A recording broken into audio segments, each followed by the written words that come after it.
Si vous êtes économiste du bâtiment ou maîtreur, alors je pense que cette vidéo va fortement vous intéresser. Si vous réalisez également des études de prix pour des ravalements de façade, pour je sais pas, la pose d'échafaudage ou d'autres, restez bien sur cette vidéo. Je vais vous montrer comment la numérisation 3D, le nuage de points, et un outil comme Atis Cloud peut simplifier votre travail et vous faire gagner un temps euh, précieux. Je vais vous montrer comment on peut récupérer des mesures précises à partir d'un nuage de points, comment les exploiter justement ici sur Atis Cloud et comment cela va vous permettre d'optimiser votre étude de prix. On sait que traditionnellement, lorsque l'on fait des estimations, ça se fait par des relevés manuels sur site avec télémètre, prise de photos, mètre ruban, etc. On va se le dire, hein, même si ce sont des choses qui sont encore beaucoup utilisées aujourd'hui, c'est long, c'est fastidieux et ça peut amener pas mal d'erreurs. Ici, avec un scan 3D, comme on peut l'avoir là à l'écran, on obtient un relevé qui est vraiment précis. Vous voyez, hein, on peut vraiment venir zoomer sur les façades, on peut se balader vraiment au plus proche. Alors ici, c'est un scan que j'avais fait pour le canal Saint-Martin. L'objectif était vraiment de venir prendre le canal, ses abords et les portes des écluses. Le focus n'était pas sur les façades. Si demain je dois réaliser un relevé 3D pour justement des personnes qui souhaitent faire une étude de prix sur, admettons, cette façade-là, je vais vraiment faire beaucoup de points autour du bâtiment, de la façade, afin d'avoir vraiment une meilleure résolution de mon nuage de points. Alors, encore une fois, là j'ai scanné le canal, ça a pris également les bâtiments qui étaient de ce côté. Là il y avait une école, donc je l'ai enlevé, et ici un collège. Je les ai enlevés. Euh, mais voilà, le focus n'était pas sur ces bâtiments. Donc, euh, donc en fait, avec le nuage de points, on obtient vraiment un relevé qui est très très précis et en quelques minutes seulement, sans avoir besoin d'accéder à des échafaudages ou de prendre des mesures à la main, on a une liste, enfin, on a vraiment une exhaustivité de notre bâtiment. On a vraiment toutes les ouvertures.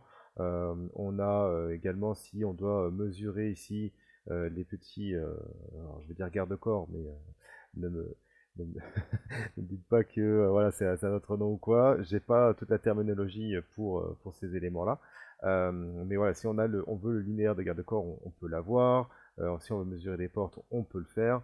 Et là, grâce en plus à cet outil qui est Atis Cloud, les relevés deviennent vraiment accessibles en ligne et exploitables immédiatement pour vos maîtres. D'ailleurs, une fois que le nuage de points il est importé là, vous pouvez l'explorer sous tous ses angles, là, comme je suis en train de le faire. Et vous pouvez même donner des accès assez facilement à des collaborateurs si jamais vous voulez, vous travaillez à plusieurs sur le projet. Donc ça, c'est pour l'import du nuage de points et vraiment ce que l'on peut y trouver une fois qu'il est importé.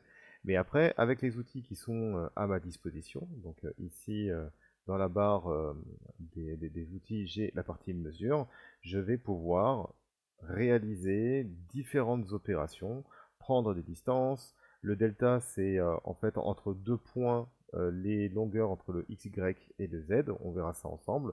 Moi, j'utilise surtout euh, pour prendre des hauteurs. Vraiment, c'est quelque chose qui est plutôt pas mal.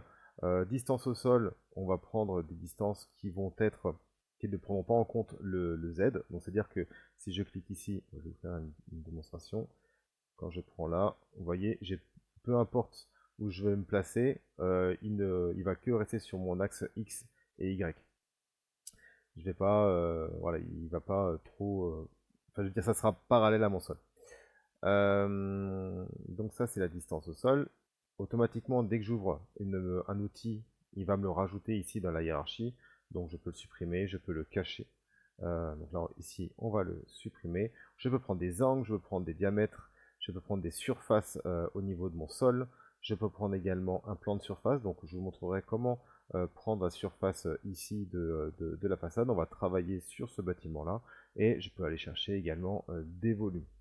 Donc voilà, avec tous ces outils mesure, on peut calculer directement les hauteurs, les largeurs des façades, les superficies, les dimensions des fenêtres, etc. On peut vraiment faire un paquet de choses sans avoir eh bien, à s'embêter avec un maître, à aller chercher des plans d'archives, à aller vérifier sur place. Enfin bref, on gagne vraiment pas mal de temps.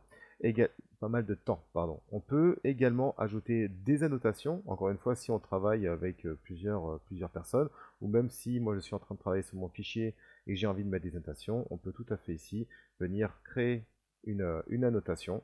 Voilà, on peut mettre un titre, une description, une catégorie, on peut créer différentes catégories dedans, et on peut nommer un responsable. Si on veut travailler avec quelqu'un, on peut très bien lui dire, écoute, bah tiens, j'ai vu ça, par exemple cette façade, il faudra prendre en considération que il y a des épaufrures avec, je sais pas, des aciers apparents, paf, on peut le mettre dedans pour dire, ok, il faudra sûrement faire un traitement ici, euh, pacification, je crois que c'était ça, je ne me souviens plus du terme, euh, au niveau des aciers. Voilà, c'est une zone à traiter, à prendre en considération dans le plan. C'est encore une fois un exemple, c'est vraiment pour montrer les différentes possibilités.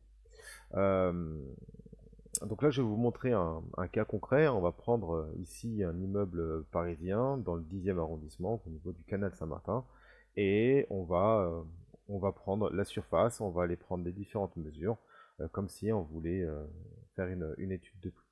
Donc, on va déjà prendre la longueur. Donc ici, je vais prendre cet outil, ma distance au sol. On va venir chercher un premier point.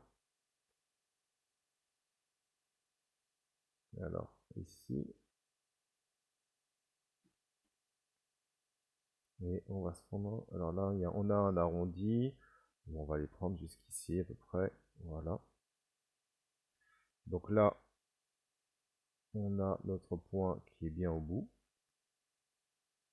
Et on a donc une distance de 28 mètres 16. Voilà, en quelques clics, j'ai ma distance. Maintenant, je vais aller chercher ici mon plan de surface. On va aller calculer.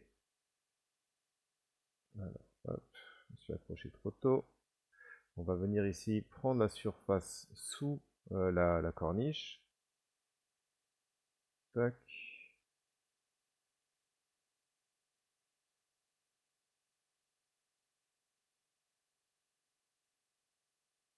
Ici.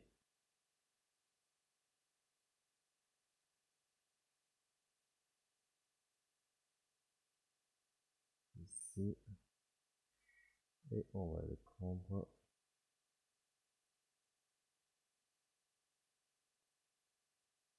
mon point là. Donc là, j'ai bien, vous voyez mon plan de surface qui est bien aligné avec ma façade. Et là, en quelques clics, je sais que j'ai à peu près 500 mètres carrés. Si, admettons, je veux ici déduire la partie euh, commerce, on peut très bien de nouveau venir créer une superficie. Donc le terme exact, c'est un plan de surface qu'on pourra déduire, qu'on pourra traiter autrement. Voilà, si par exemple ici il me faut, c'est pas la peinture bleue, on pourra juste venir le mesurer. Si je veux prendre une ouverture, eh bien plusieurs possibilités. Soit on vient créer de nouveau un plan de surface.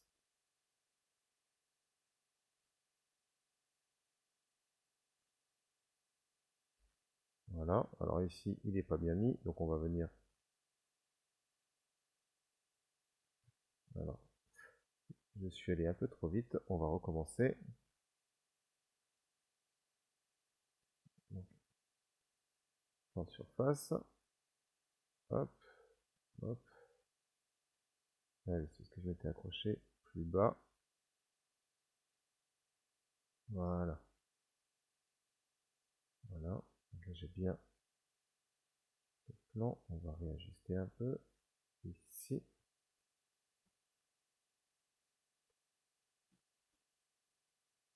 Donc on peut jouer hein, sur les poignées pour avoir l'ouverture. On a 2 mètres, 2,40 m. Alors en bas, on a 1,26 m et là 1,22 m. Alors encore une fois, je rappelle que ce nuage de points est issu de mon opération sur le canal Saint-Martin.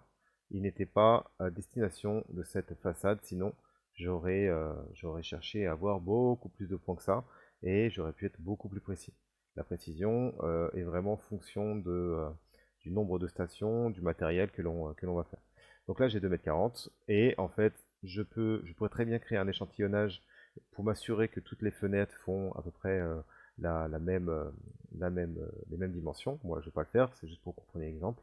Et je pourrais ensuite déduire mes 2,40 m fois 1, 2, 3, 4, 5, 1, 2, 3, 4, 5, 6, 7, 8, et bien mes 40 fenêtres, déduire de ma superficie globale, et là j'aurai tout de suite la bonne surface de façade à traiter.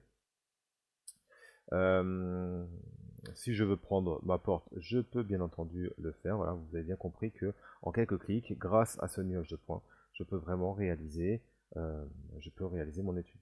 Si je veux prendre également la surface de cette toiture pour avoir mon cuivre, mon zinc, je sais plus, j'ai un doute, eh bien je peux faire la même chose. Je vais venir créer ici mon plan de surface et j'aurai de cette manière la surface pour mes commandes.